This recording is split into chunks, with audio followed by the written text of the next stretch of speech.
Hello everyone. मेरा नाम है मोहम्मद आकिब खान और स्वागत करता हूं मैं आप सभी का मेरे यूट्यूब चैनल पर।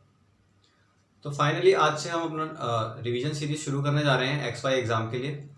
जैसा कि आप जानते हैं कि अब कोविड केसेस थोड़े कम हो चुके हैं, तो इसका मतलब आपका एयरफोर्स एक्स वाई का एग्ज़ाम बहुत जल्द होने की संभावना है।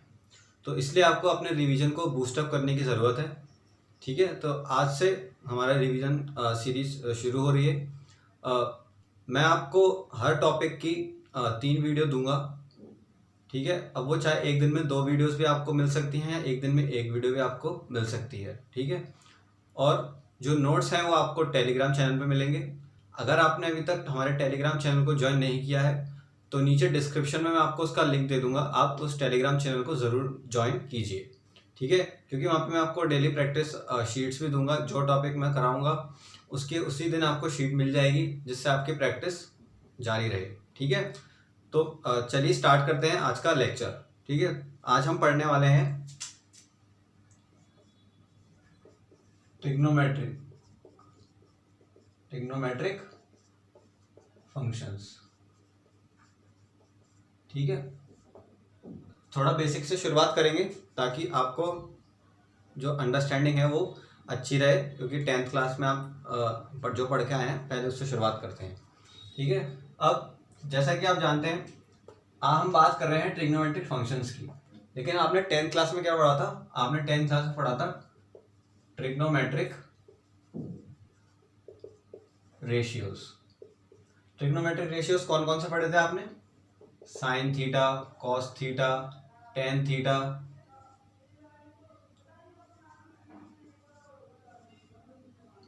Cosec theta, cot theta and sec theta.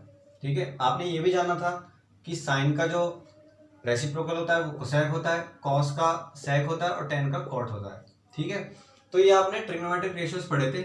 और जो एंगल्स थे हमने ट्रिग्नोमेट्रिक रेशियोज पढ़े थे वो एक्यूट एंगल्स के लिए हमने ट्रिग्नोमेट्रिक रेशियोज पढ़े थे। ठीक है, अब ट्रिग्नोमेट्रिक रेशियोज जब हम किसी भी एंगल के लिए जब हम मेजर्ड इन रेडियंस, यानी अब जनरली 10th क्लास में आप क्या था, जो ट्रिग्नोमेट्रिक रेशियोज आपने पढ़े, एंगल वो था एक्यूट और हम जनरली लेते थे उसे डिग्रीज में, जैसे 90 डिग्री, 45 डिग्री, 60 डिग्री। ठीक है, अब ट्रिग्नोमेट्रिक रेशियोज जो हैं उसी को अगर हम एक्सटेंड कर दें किसी भी एंगल के लिए और वो एंगल रेडियन में मेजर हो रहा हो तो वो बन जाता है हमारा ट्रिग्नोमेट्रिक फंक्शंस। ठीक है, तो ये बेसिक डेफिनेशन है ट्रिग्नोमेट्रिक फंक्शन की। जो ट्रिग्नोमेट्रिक फंक्शन को हम एक्सटेंड करके किसी भी एंगल के लिए ले लें, क्योंकि अभी ट्रिग्नोमेट्रिक रेशियो हमने सिर्फ एक्यूट एंगल के लिए पढ़े थे और वो एंगल हम रेडियन से मेजर कर रहे हो, तो जो ट्रिग्नोमेट्रिक रेशियो बनता है उसे हम ट्रिग्नोमेट्रिक फंक्शंस कहते हैं। ठीक है, तो जनरली होगा क्या, ट्रिग्नोमेट्रिक रेशियो वही रहेंगे, बस बदल जाएगा। ये हो जाएगा साइन एक्स, ये कॉस एक्स, ये टेन एक्स, ये कोसेक एक्स और इस तरह से कॉट एक्स और सेक एक्स। ठीक है, तो ये कुछ बेसिक डेफिनेशन थी जो मैंने आपको बताई।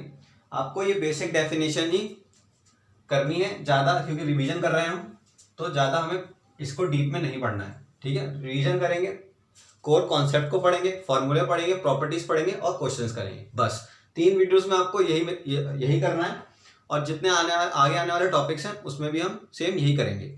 ठीक है, अब क्वाड्रेंट सिस्टम पे चलते हैं कि कौन सा ट्रिग्नोमेट्रिक फंक्शन कौन से क्वाड्रेंट में पॉजिटिव होता है और कौन से क्वाड्रेंट में नेगेटिव होता है। ठीक है, ये कॉन्सेप्ट आप ध्यान से समझिएगा, क्योंकि इस कॉन्सेप्ट को यूज करके आप क्वेश्चंस करने वाले हैं। ठीक है, तो ये हमारा क्वाड्रेंट सिस्टम हो गया। ये हमारा फर्स्ट क्वाड्रेंट है, ये हमारा सेकंड क्वाड्रेंट है, ये हमारा थर्ड है और ये हमारा फोर्थ क्वाड्रेंट है। ठीक है, तो जल्दी जल्दी समझ लेते हैं। इसमें जितने भी ट्रिग्नोमेट्रिक फंक्शंस होते हैं वो सारे पॉजिटिव होते हैं। इसमें साइन और कोसेक ये पॉजिटिव होते हैं। यहाँ पे टेन एक्स और कॉट एक्स ये पॉजिटिव होते हैं और यहाँ पे सेक एक्स और कॉस एक्स यानी अगर आप सिर्फ साइन, टेन और कॉस याद रखेंगे तो उनका रेसिप्रोकल भी वहां पे पॉजिटिव होगा। ठीक है, तो आपको अलग से याद करने की जरूरत नहीं है कि साइन कोसेक दोनों यहाँ पॉजिटिव होते हैं। एक याद कर लीजिए और ये समझ लीजिए कि उसका रेसिप्रोकल भी उस क्वाड्रेंट में पॉजिटिव होगा। ठीक है, तो इसका हमने एक एक्रोनिम बना लिया, वो है ASTC। ये ASTC रूल कहलाता है। यहाँ पे ऑल, यहाँ साइन, यहाँ टेन और यहाँ cos. All sine tan cos. ठीक है, ये याद कर लीजिए, क्वाड्रेंट सिस्टम आपको याद हो जाएगा। अब इसका फायदा क्या होगा वो आपको आगे जब मैं क्वेश्चन कराऊंगा तब आपको समझ में आएगा। ठीक है, चलते हैं नेक्स्ट। ये जितने भी मैं आपको पढ़ा रहा हूं ये सारे नोट्स आपको टेलीग्राम चैनल में मिलेंगे, तो आपसे गुजारिश है कि प्लीज टेलीग्राम चैनल को जरूर ज्वाइन करें। ठीक है, अब बढ़ते हैं आगे। आगे हम थोड़ा डिस्कस कर लेते हैं नेगेटिव एंगल्स के बारे में, फंक्शंस ऑफ नेगेटिव एंगल। ठीक है, अब आपने इवन और ऑड फंक्शन के बारे में सुना होगा, even and odd. Even function क्या होते हैं, अगर मान लीजिए आपके पास कोई fx फंक्शन है, उसमें अगर आपने नेगेटिव ऑफ x डाला और हमें वापस fx फंक्शन मिल गया तो वो फंक्शन इवन फंक्शन कहलाता है। और अगर नेगेटिव डालने पे हमें माइनस का fx मिला तो वो फंक्शन ऑड कहलाता है। ठीक है, इसी प्रकार से ट्रिग्नोमेट्रिक फंक्शंस भी हमारे होते हैं। यहाँ पर अगर हमने इवन, ये आपको याद कर लेना है, अगर cos माइनस एक्स होगा तो वो cos x हो जाएगा, और उसी प्रकार से उसका रेसिप्रोकल sec माइनस एक्स होगा तो ये sec x हो जाएगा। ठीक है, बाकी जितने ट्रिग्नोमेट्रिक फंक्शन बचे वो सब इस कैटेगरी में आते हैं। तो साइन ऑफ माइनस एक्स कितना हो जाएगा, माइनस का साइन एक्स। उसी प्रकार से इसका रेसिप्रोकल कोसेक माइनस एक्स क्या हो जाएगा, माइनस का कोसेक एक्स। उसी प्रकार से टेन एक्स और टेन माइनस एक्स क्या हो जाएगा, माइनस का टेन एक्स। और कॉट ऑफ माइनस एक्स क्या हो जाएगा, उसका रेसिप्रोकल माइनस का कॉट एक्स। ठीक है, तो ये आपको याद कर लेते हैं, ये कॉन्सेप्ट भी आपका क्वेश्चंस में यूज होगा। ठीक है, तो ये भी आपको याद कर लेना है, और क्वाड्रेंट सिस्टम भी आपको याद कर लेना है कि कौन से क्वाड्रेंट में कौन सा ट्रिग्नोमेट्रिक फंक्शन पॉजिटिव होगा और कौन सा नेगेटिव होगा। ठीक है, ये हमारा सेकंड कॉन्सेप्ट हो गया। फर्स्ट कॉन्सेप्ट हमने पढ़ा था क्वाड्रेंट के बारे में, सेकंड हमने इवन और ऑड पढ़ लिए। ठीक है, अब चलते हैं एलाइड एंगल्स के बारे में। ठीक है, आई होप नोट करने की जरूरत नहीं है, मैं आपको PDF इसकी टेलीग्राम चैनल पे डाल दूंगा। ठीक है, अब थर्ड क्वेश्चन पे चलते हैं, थर्ड पोर्शन पे चलते हैं, वो है हमारा एलाइड एंगल्स। अब एलाइड एंगल्स क्या होते हैं, वो दो एंगल्स, मतलब दो एंगल्स आपस में एलाइड तब कहलाएंगे जब उनका सम या डिफरेंस 0 हो या फिर 90 का मल्टीपल हो। ठीक है, जैसे मान लीजिए ये कोई दो एंगल हैं, उनका ये सम या डिफरेंस 0 हो या फिर उन दोनों का मल्टीपल हो।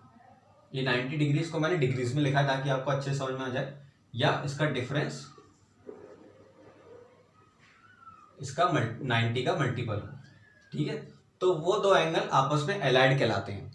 ठीक है, अब जो हमने चीज पढ़ी, अभी जो हमने चीज पढ़ी, जो नेगेटिव एंगल्स की बात थी, वो हमने ये वाला केस किया था। ठीक है, हमने देखा कि five is equals to minus theta. ठीक है, तो अब हम इसे कॉस की तरफ ले लीजिए, ये कॉस माइनस थीटा, तो कॉस फाइव बराबर कॉस थीटा हो जाएगा। ठीक है, तो ये इस प्रकार से हमने वो एलाइड एंगल्स वाला कॉन्सेप्ट हमने उसको इवन और ऑड फंक्शंस के उस पर पढ़ लिया। आप उसे वैसे ही याद कीजिएगा। ठीक है, ये कॉन्सेप्ट जब आप इस कॉन्सेप्ट को 90 के मल्टीपल में समझेंगे तो आपको ज़्यादा आसान पड़ेगा। ठीक है, तो अब ये एलाइड एंगल्स होते हैं। अब कौन कौन से एलाइड एंगल्स किस प्रकार से वर्क करते हैं वो देख लेते हैं। तो एक टेबल बनाते हैं हम, ये बनाते हैं 90 प्लस माइनस थीटा, ये बनाते हैं 180 प्लस माइनस थीटा, और ये बनाते हैं 360 प्लस माइनस थीटा। और यहाँ हम लिखते हैं अपने trigonometric functions, sine, cos, tan, cosec, sec और कॉट। ठीक है, तो अब इसको देखिए, जैसा कि मैंने आपको बताया क्वाड्रेंट सिस्टम से साइन 90 प्लस थीटा, सबसे पहले प्लस के लिए देखते हैं, साइन 90 प्लस थीटा। तो हम पहले बनाएंगे एक quadrant system, sine 90 plus theta, 90 का होता है, 90 होता है यहां से, चलिए ये हो गया 90 प्लस थीटा, प्लस थीटा मतलब साइन हो गया पॉजिटिव। अब यहाँ 90 का मल्टीपल है तो यहाँ साइन चेंज हो जाएगा कॉस में, और ये हमारा कॉस थीटा हो जाएगा प्लस का। ठीक है, अब साइन 90 माइनस थीटा क्या होगा, 90 पहुंचे यहाँ और माइनस किया तो हम वापस फर्स्ट क्वाड्रेंट में आ गए, तो वो पॉजिटिव ही रहा। तो sine 90 plus minus theta cos theta के बराबर हो गया। ठीक है, उसी प्रकार से जब हम कॉस के लिए करेंगे तो कॉस के लिए कॉस 90 प्लस थीटा कितना होता है, 90 प्लस थीटा यानी सेकंड क्वाड्रेंट में, और सेकंड क्वाड्रेंट में कॉस होता है नेगेटिव। ठीक है, तो ये हो गया नेगेटिव ऑफ साइन थीटा। और जब हम कॉस 90 माइनस थीटा करेंगे, 90 माइनस थीटा मतलब हम आ गए फर्स्ट क्वाड्रेंट में, और फर्स्ट क्वाड्रेंट में होता है कॉस पॉजिटिव, तो ये पॉजिटिव। तो प्लस के लिए या नेगेटिव और नेगेटिव के लिए ये प्लस हो गया। ठीक है, बात समझ में आई? ठीक है, तो इस प्रकार से ये पूरी टेबल बनेगी। ये टेबल मैंने आपको टेलीग्राम चैनल पर दे रखी है, आप उसे गो थ्रू कर लीजिएगा। अगर ये चीज़ आपको समझ में नहीं आती है तो आप मुझे कमेंट सेक्शन में बताइएगा, या आप टेलीग्राम में जो लिंक दिया है आप वहाँ पे भी मुझे डायरेक्टली मैसेज करके ये कॉन्सेप्ट पूछ सकते हैं। ठीक है, अब एक क्वेश्चन करते हैं जिससे अंडरस्टैंडिंग थोड़ी इन तीनों कॉन्सेप्ट की आपको बढ़ेगी। ठीक है, एलाइड एंगल्स का कॉन्सेप्ट आपको जरूर याद कर लेना है। उसकी टेबल अगर मैं बनाऊंगा तो वीडियो काफ़ी लंबी हो जाएगी। ठीक है, इसमें 3 कॉलम थे। ठीक है, तो अगर मैं एक एक कॉलम का पूरा डिस्क्रिप्शन दूंगा आपको तो आपके लिए काफ़ी टफ होगा। तो मैंने 90 वाला समझा दिया आपको, अब आपको 180 और 360 वाला समझना है। अब मैं क्वेश्चंस कराऊंगा तो आपको उससे भी समझ में आएगा।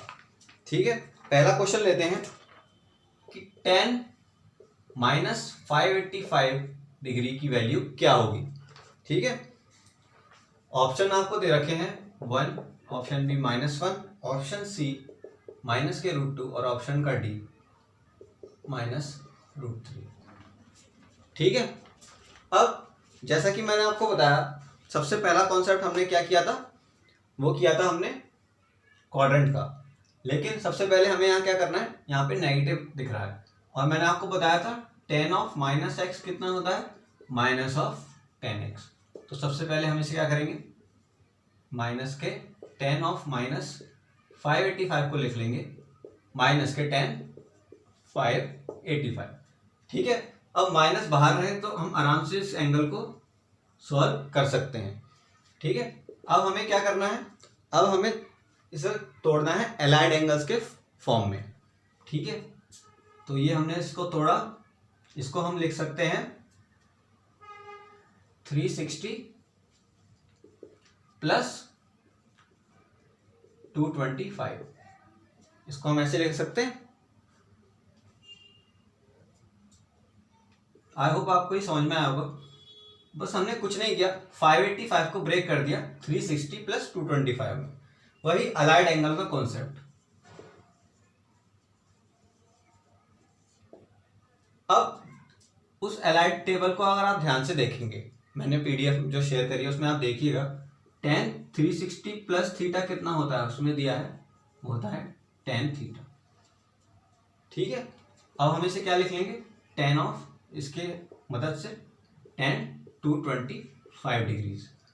अब हमें इसकी डायरेक्ट वैल्यू नहीं पता, जैसे हम इसे और एलाइड एंगल के फॉर्म में तोड़ेंगे तो इसे हम क्या लिख सकते हैं, 180 प्लस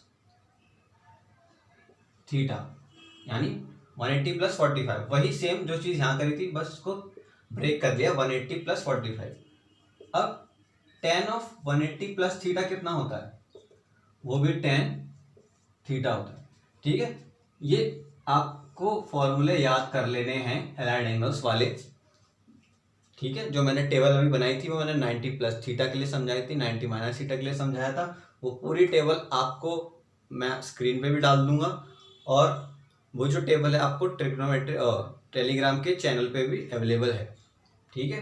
अब इसे हम क्या लिख सकते हैं, माइनस के 45, 10 माइनस 45, तो इसका आंसर क्या हो गया -1, क्योंकि 10 45 की वैल्यू हमें पता होती है 1। तो इसका बेसिक कॉन्सेप्ट क्या होता है कि जो अननोन वैल्यू है उसको हमें नॉन वैल्यू में कन्वर्ट करना होता है एलाइड एंगल्स के हेल्प से। ठीक है। तो ये एलाइड एंगल्स का जो कॉन्सेप्ट है ये आपको अच्छे से कर लेना है। अगर आपको समझ में नहीं आता है पहली बार में तो आप कमेंट सेक्शन में पूछिए, टेलीग्राम के ग्रुप में पूछिए, मैं अच्छे से वहाँ पे भी एक्सप्लेन करूँगा, या फिर अगली वीडियो में उसे और एक्सप्लेन कर दूंगा। ठीक है। तो इसको एक बार और समझते हैं। तो इसका करेक्ट आंसर हो गया -b। एक बार मैं चेक कर लेता हूँ, हाँ इसका आंसर -b ही है। ठीक है।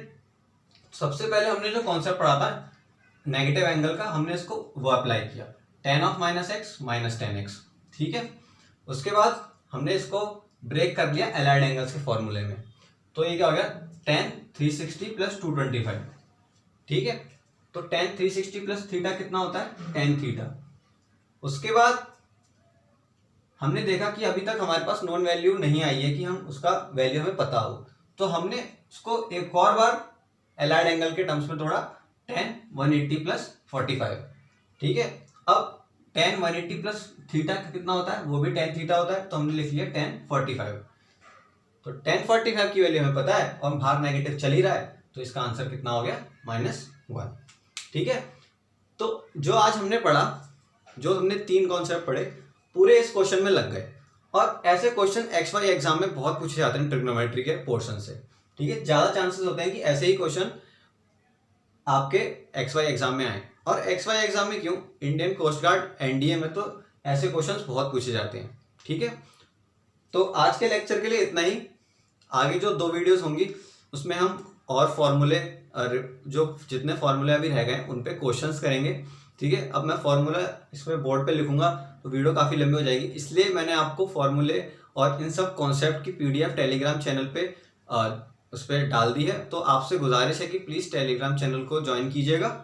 ठीक है। और अगर आपको कोई भी डाउट है इस लेक्चर में तो आप कमेंट सेक्शन में पूछिए, या टेलीग्राम चैनल पर पूछ सकते हैं मुझसे डायरेक्ट। ठीक है। अगर आपने वीडियो देखी है तो वीडियो को लाइक कर दीजिएगा और चैनल को शेयर कर दीजिएगा और सब्सक्राइब कर दीजिएगा। Thank you.